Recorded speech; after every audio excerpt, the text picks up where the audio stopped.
आप सभी का आज के सेशन में बहुत बहुत स्वागत है।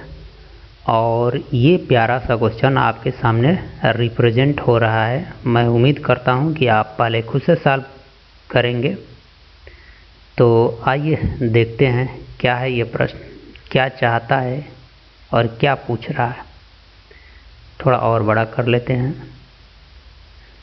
देखिए कह रहा है, इसमें क्या कह रहा है, तो कह रहा है यदि साधारण ब्याज, ध्यान में रखना ये बात मायने रखती है। यहीं पे अगर चक्रवृद्धि ब्याज कह दे तो मतलब बदल जाएगा।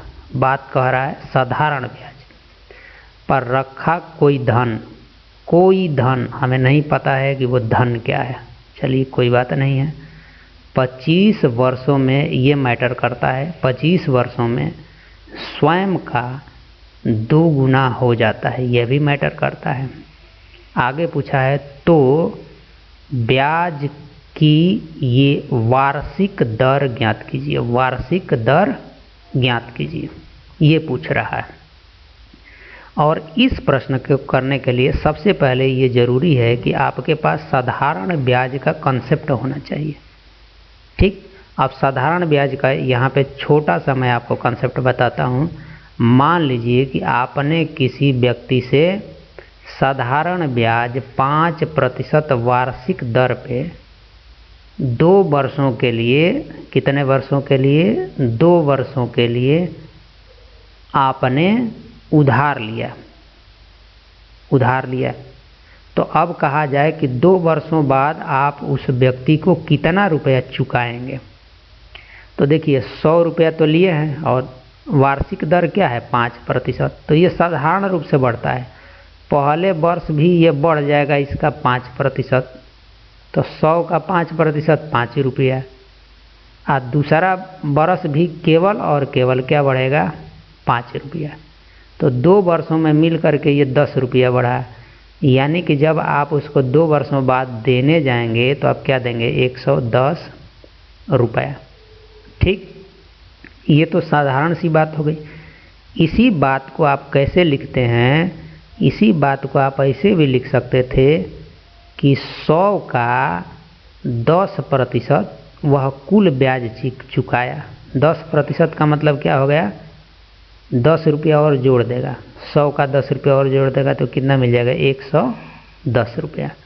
ठीक, तो साधारण ब्याज क्या होता है कि बार बार जो ये ब्याज लगता है ये मूलधन पर ही लगता है। ठीक, अगर तीसरे वर्ष भी लगता तो 5 रुपया लगता, चौथे वर्ष भी लगता तो 5 रुपया, और 10 वर्ष बाद भी जो ब्याज लगता है वो 5 रुपया लगता। और सभी ब्याज जोड़ के आप चाहें तो चुका सकते थे। एक तो बात यह है इसकी। ठीक, यहाँ पे क्या देख रहे हैं कि ये 10% कहाँ से आया है? यह 10% आया है 5 गुणे 2 से। 5 गुणे 2 से यदि यही 3 वर्ष होता तो यहाँ पे क्या आ जाता? 15%। तो ये अभी एक छोटी सी आइडिया आपको समझनी है। मैं उम्मीद करता हूँ कि थोड़ी बहुत समझ आपकी विकसित हुई होगी। अब देखिए अपने प्रश्न पे चलते हैं। हमें कहा है कि कोई धन है वह 25 वर्षों में क्या हो जाता है? दुगुना हो जाता है। अब जहाँ यहाँ पे कोई अस्पष्टता नहीं है तो कोई धन आप क्या मान लीजिए? 100 रुपया मान लीजिए भाई। 100 रुपया है और क्या कह रहा है कि 25 वर्षों में कितना हो गया? 2 गुना हो गया। 2 गुना होने का क्या मतलब? 100 रुपया हो गया अब 200 रुपया। 100 रुपया हो गया अब 200 रुपया।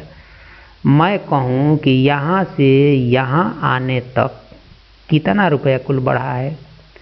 तो आप कहेंगे कि 25 वर्षों में वो 100 रुपया बढ़ा है। बहुत बेसिक सी बात मैं बता रहा हूँ। कितना बढ़ा है? 100 रुपया। तो ये कितने वर्षों में बढ़ा है? तो 25 वर्षों में। और आपसे पूछा है कि दर बता दीजिए। क्या बता दीजिए? दर बता दीजिए। तो मैं कहूँगा कि यदि ये 25 वर्षों में कुल मिला के 100 रुपया बढ़ा है, 25 वर्ष में कितना बढ़ा है? 100 रुपया। अब मैं पूछूं कि हर साल कितना बढ़ता होगा? हर साल कितना? 25 वर्षों में 100 रुपया, तो एक वर्ष में कितना? बिल्कुल सही, 4 रुपया। कितना बढ़ा है? 4 रुपया। किस पे? 100 रुपये पे 4 रुपये का बढ़ना क्या कहा जाता है? 4%। 100 रुपये में 4 रुपया बढ़ा है तो कितना बढ़ा है? 4%। ये बहुत ही बेसिक अंडरस्टैंडिंग के बल पे ये बात हो रही है। बात समझ में आ रही है ना? बिल्कुल आनी चाहिए कि यहाँ से एक छोटी सी आइडिया बस ले। ऐसे प्रश्नों को आप ऐसे ही कर सकते हैं, कोई ट्रिक रटने की ज़रूरत नहीं है। बहुत बेसिक होते हैं, बहुत बेसिक प्रश्न होते हैं। ठीक, बाकी ट्रिक रटने पे क्या होगा कि माथा का जो नस है उसमें तनाव उत्पन्न होगा और कुछ नहीं होगा।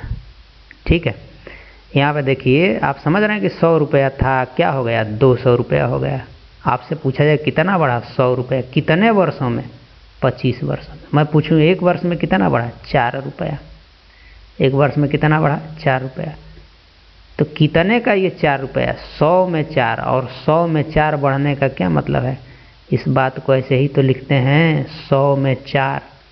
अब मैं कहूँ इसका प्रतिशत निकाल दो तो 100 से क्या करते हैं आप? गुणा। तो 100 से 100 कट जाता है और यही मिलता है 4%। यानी वार्षिक ब्याज की दर क्या हो जाएगी? 4% वार्षिक। ये आपका क्या हो जाएगा? आंसर 4% वार्षिक। मैं उम्मीद करता हूँ कि इस डिस्कशन को आप एंजॉय किए होंगे और कुछ सीखने को भी आपको मिला होगा। मेरे साथ अब तक बने रहने के लिए आप सभी को बहुत बहुत धन्यवाद। मिलते हैं फिर किसी सुनहरे सवाल के साथ, किसी सुनहरे से सेशन में। धन्यवाद।